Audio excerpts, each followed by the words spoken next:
तो hello friend, आज हम लोग टेस्ट सीरीज के पॉलिटी के प्रश्नों का डिस्कशन करेंगे और यह टेस्ट सीरीज ज्ञान बिंदु जीएस एकेडमी द्वारा डिजाइन किया गया है। तो फ्रेंड चलिए देखते हैं पहला प्रश्न को। तो पहला प्रश्न है, निम्नलिखित में से कौन सा कारक किसी उदार लोकतंत्र में स्वतंत्रता को सर्वोत्तम सुरक्षा को नियत करता है? आपके पास ऑप्शन है, एक प्रतिबद्ध न्यायपालिका, इसके बाद शक्तियों का केंद्रीकरण, निर्वाचित सरकार, शक्तियों का पृथक्करण। तो फ्रेंड इस प्रश्न का राइट आंसर होगा शक्तियों का पृथक्करण से लोकतंत्र में स्वतंत्रता को सर्वोत्तम सुरक्षा को नियत करता है, क्योंकि हमारे भारत में न्यायपालिका है, कार्यपालिका है और विधायिका है। इसी कारण से स्वतंत्रता को सर्वोत्तम सुरक्षा को नियत करता है। इसके बाद हम लोग देखेंगे नेक्स्ट प्रश्न को। तो फ्रेंड नेक्स्ट प्रश्न है, स्टेटमेंट बेसिस प्रश्न है, संविधान दिवस के विषय में निम्नलिखित कथन पर विचार कीजिए। पहला कथन है, नागरिकों के बीच संवैधानिक मूल्यों को संवर्धित करने के लिए संविधान दिवस प्रति वर्ष 26 नवंबर को मनाया जाता है। ये स्टेटमेंट सही है। इसके बाद है कथन 2, 26 नवंबर 1949 को भारत की संविधान सभा ने भारत के संविधान का प्रारूप तैयार करने के लिए भीमराव अंबेडकर के अध्यक्षता में एक प्रारूप समिति बनाई गई। तो फ्रेंड भीमराव अंबेडकर के अध्यक्षता में प्रारूप समिति तो बनाई गई थी, लेकिन 26 नवंबर को नहीं बनाया गया था। तो ये स्टेटमेंट गलत है, 1947 में ही बनाया गया था। इसके बाद देखेंगे नेक्स्ट प्रश्न को। तो फ्रेंड नेक्स्ट प्रश्न है, भारतीय संविधान की प्रस्तावना में उल्लेखित निम्नलिखित में से कौन सा सही क्रम है? इसका सही क्रम सीक्वेंस वाइज सजाना है। तो सबसे पहले आपको क्या मिलेगा? न्याय मिलेगा, स्वतंत्रता मिलेगा, समानता मिलेगा, बंधुत्व मिलेगा। तो फ्रेंड इस प्रश्न को पूछने से इसका यह मेन रूप था कि आपको प्रस्तावना याद है या नहीं है, इसीलिए प्रश्न को पूछा गया है। इसके बाद हम लोग देखेंगे नेक्स्ट प्रश्न को। तो फ्रेंड नेक्स्ट प्रश्न है क्वेश्चन नंबर 4, भारतीय संविधान का कौन सा अनुच्छेद सिक्किम राज्य के संबंध में विशेष प्रावधानों से संबंधित है? तो फ्रेंड इस प्रश्न का राइट आंसर हो जाएगा 371 के एफ में सिक्किम राज्य के विशेष प्रावधानों से संबंधित है।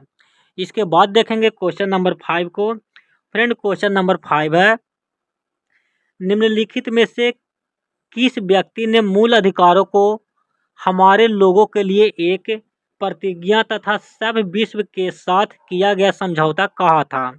तो ये पंडित जवाहरलाल नेहरू द्वारा कहा गया था। इसके बाद देखेंगे नेक्स्ट प्रश्न को, क्वेश्चन नंबर 7। तो फ्रेंड क्वेश्चन नंबर 7 है, मूल अधिकारों के संबंध में निम्न में से कौन सा कथन सही है? कौन सा कथन सही है? तो इन्हें न्यायालय में चुनौती दी जा सकती है, तो जरूर यह कथन सही है, क्योंकि आर्टिकल 32 और आर्टिकल 226 के तहत न्यायालय में चुनौती दिया जा सकता है। इसके बाद है, इन्हें प्रत्येक स्थिति में निर्देशक तत्वों पर प्राथमिकता दी जाती है। तो ये स्टेटमेंट गलत है। इसके बाद है, इन अधिकारों से राष्ट्रपति को आपातकाल के दौरान वंचित किया जा सकता है। तो मौलिक अधिकार को राष्ट्रपति द्वारा कुछ अधिकारों को वंचित किया जा सकता है, ये स्टेटमेंट सही है। इसके बाद है, ये अधिकार केवल भारतीय नागरिकों को ही प्राप्त है। तो मौलिक अधिकार कुछ हैं जो विदेशी नागरिकों के लिए भी प्राप्त हैं, तो ये स्टेटमेंट गलत है। इसके बाद है, इनका उल्लेख संविधान के भाग 4 में किया गया है। तो ये भी स्टेटमेंट गलत है, इसका उल्लेख संविधान के भाग 3 में किया गया है। तो मात्र एक स्टेटमेंट सही है। इसके बाद हम लोग देखेंगे नेक्स्ट प्रश्न को। तो फ्रेंड को नेक्स्ट प्रश्न है क्वेश्चन नंबर 8, नीचे इसमें कथन को चुनना है।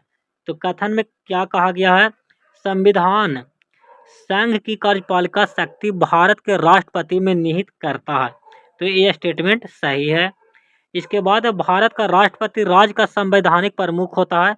तो ये गलत है, राष्ट्रपति देश का प्रमुख होता है, राज्य का प्रमुख नहीं होता है। तो ये स्टेटमेंट गलत है, ये सही है और आर गलत है। इसके बाद देखेंगे नेक्स्ट प्रश्न को, क्वेश्चन नंबर 9 को। तो फ्रेंड क्वेश्चन नंबर 9 है, निम्नलिखित में से कौन सा कथन सही नहीं है। अब इसके बाद है, मंत्री परिषद के किसी एक मंत्री के विरुद्ध निंदा प्रस्ताव लाया जा सकता है, तो ये स्टेटमेंट सही है। इसके बाद है केवल प्रधानमंत्री, इसके बाद देखेंगे पूरी मंत्री परिषद के विरुद्ध निंदा प्रस्ताव नहीं लाया जा सकता है, तो ये गलत है। निंदा प्रस्ताव मंत्री के समूह के खिलाफ भी लाया जाता है। इसके बाद है मंत्रियों के समूह के विरुद्ध निंदा प्रस्ताव लाया जा सकता है, तो ये लाया जा सकता है।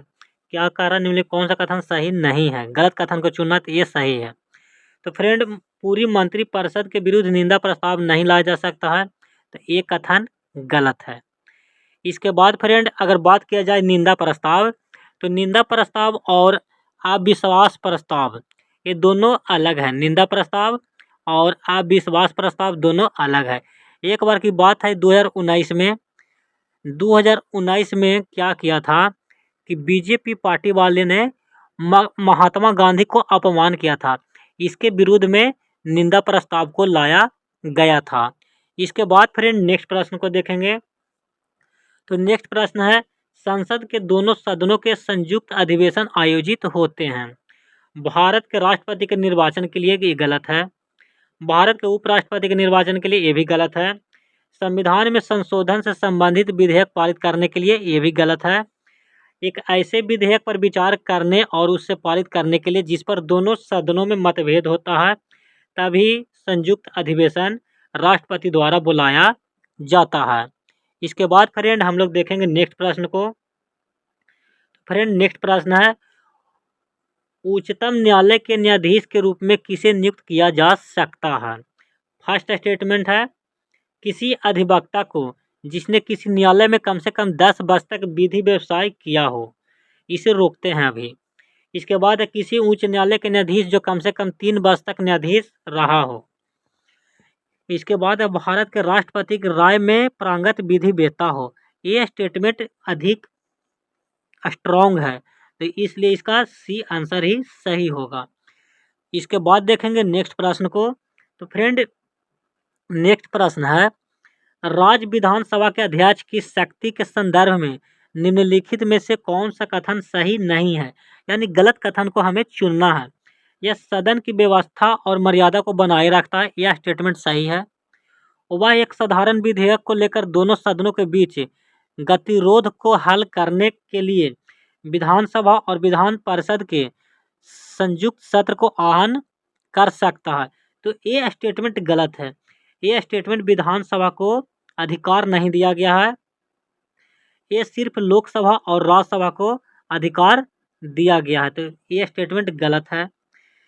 इसके बाद हम लोग देखेंगे अगर एक स्टेटमेंट की और बात किया जाए,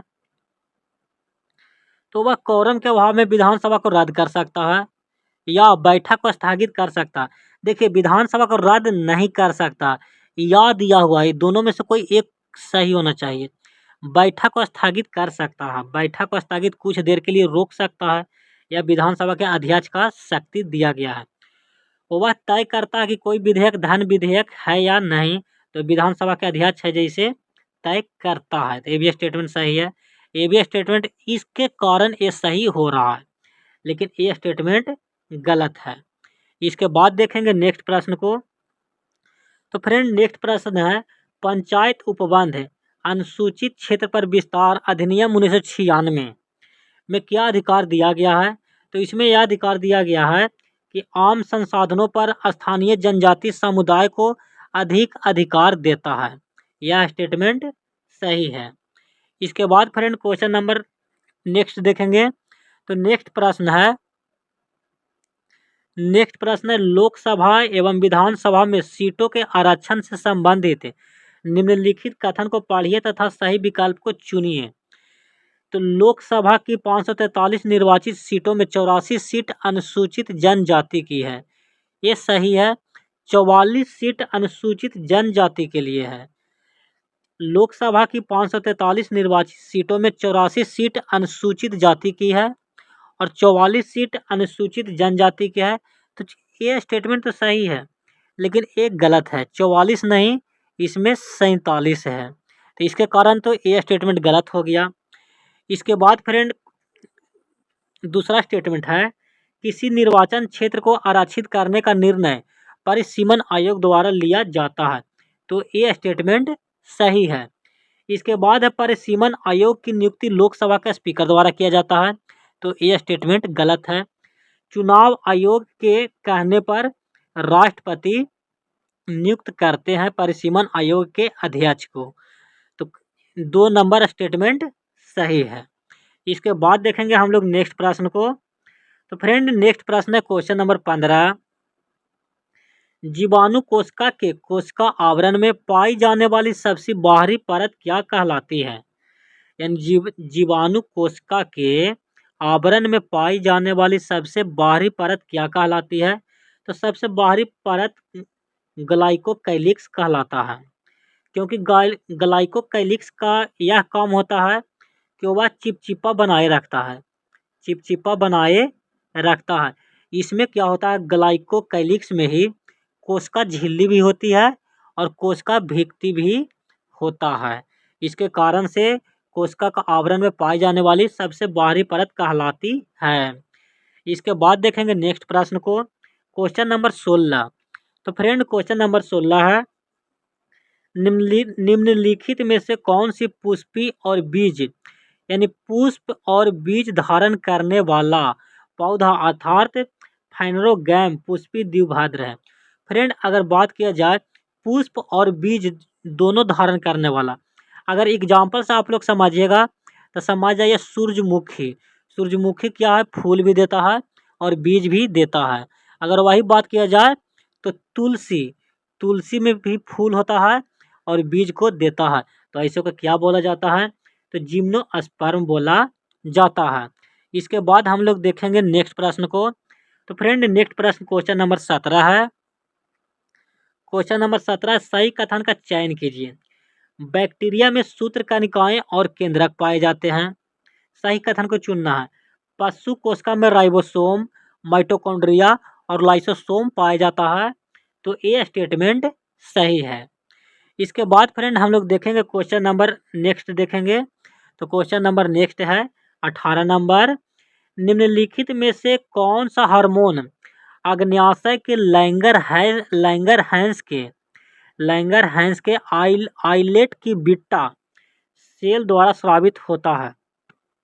तो आइलेट की बीटा सेल द्वारा स्रावित होता है क्या? इंसुलिन होता है। इंसुलिन स्रावित होता है। अगर फ्रेंड ग्लूकोगॉन की बात किया जाए तो एक क्या होता है, अग्न्याशय के अल्फा कोशिका द्वारा स्रावित होता है ग्लूकोगॉन। तो फ्रेंड हमारे पास इतना ही प्रश्न था। तो आपको कैसा लगा तो जवाब जरूर दीजिएगा और आगे प्रश्न करेंगे फ्रेंड, क्योंकि वीडियो बहुत लंबा होता जा रहा है। अब नेक्स्ट पार्ट आएगा। और तो डिस्कशन कैसा लगा फ्रेंड?